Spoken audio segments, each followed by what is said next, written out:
ہاں مفتی صاحب، ایک بڑا سوال یہ ہے کہ پاکستان ان ممالک میں ہے جہاں پر نوجوان سب سے زیادہ ہے۔ نوجوان آج یہ ہے کہ جھوٹ، فراڈ، دھوکہ، بدعنوانی میں ملوث ہے، جیسے چاہیں ان کے پاس پیسہ زیادہ سے زیادہ آ جائے۔ رزق حلال کا اہتمام کے لیے نوجوانوں کو کیا کرنا چاہیے؟ ماشاءاللہ، سوال آپ کا بڑا اہم ہے۔ پہلے تو تمام حضرات کو میں سلام پیش کرتا ہوں، اور ماشاءاللہ ہمارا یہ رمضان کا پروگرام بہت ہی اہمیت کا حامل ہے۔ تو ایک فکر ہے، اس فکر کو سب کو اوڑھنے کی ضرورت ہے۔ پہلی چیز جو آپ نے بات کی کہ نوجوانوں کا مسئلہ، یہ بات نوجوانوں کا جو مسئلہ ہے، آیا یہ اس کا عمومی ادراک، عمومی فکر، عمومی سوچ پیدا ہوئی کہ نہیں ہوئی، یہ ایک بہت بڑی ضرورت ہے۔ تو اس پر ہر فورم پہ آواز اٹھانے کی ضرورت ہے، خاص کر ائمہ مساجد کو رمضان کے مہینے میں جو اتنا بڑا مجمع مل رہا ہے، وہ رمضان میں اپنے ان اوقات کو مرتب اور منظم کریں تاکہ نوجوانوں کی صحیح تربیت ہو، جو ہمارے ہاں بہت کم ہوتی ہے۔ بعض مساجد ہیں بہت ماشاءاللہ اچھا کام کر رہے ہیں، لیکن ایک عمومی فضا نہیں ہے۔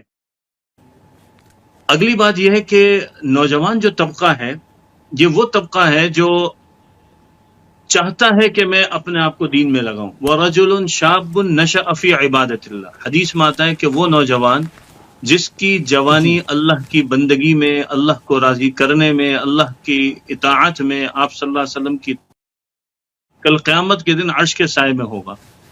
یہ بہت بڑا قیمتی طبقہ ہے۔ ہم نے اس طبقے کے لیے کیا تیاری کی، یہ ہمارے لیے اپنا ایک سوالیہ نشان ہے کہ ہم رمضان ان کا کیسے بہتر ہو۔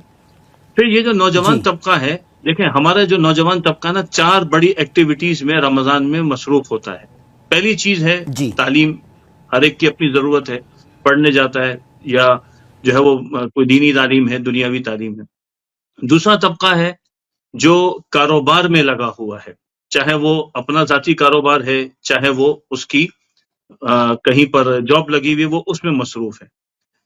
تیسرا ایک نوجوانوں کا طبقہ ہے جس کی مصروفیات اور مشاغل وہ رفاہی کاموں میں ہوتی ہے، ایکٹیویٹی ہے، خدمات ہیں، کہیں سحری کے انتظام، کہیں افطاری کے، کہیں لوگوں کے، کہیں مختلف اور خدمت کے بہت سارے شعبے ہیں۔ انفاق کا بہت بڑا ایک سلسلہ ہے، اطعام کا بہت بڑا سلسلہ اس میں۔ ایک چوتھا طبقہ ہے جو سوشل میڈیا پر ہے اور وہ یہاں پر رہ کر اپنے باقی سارے کاموں کو کر رہے ہیں۔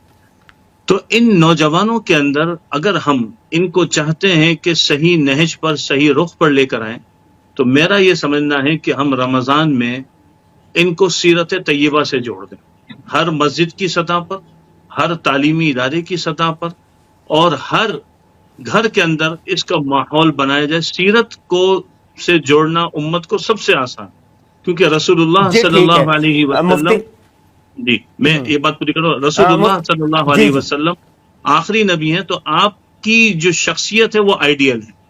تو حضور کی شخصیت کو اگر ان کے سامنے لے آئیں گے اور ان کو اس سے آپ سے روشناس کروا دیں گے، تو جتنے ہم فکری انتشار دیکھ رہے ہیں، اور جس کی طرف ڈاکٹر صاحب نے بھی نشاندہی کی، حضرت مولانا نے بھی نشاندہی کی، وہ بہت ساری چیزیں ہماری کنٹرول ہوتی چلے جائیں گی۔ یہ المیہ ہے کہ ہم اس موضوع کو موضوع کی طرح نہیں لیتے، سیرت کو سیرت کے حساب سے نہیں لے رہے۔ مخصوص دنوں میں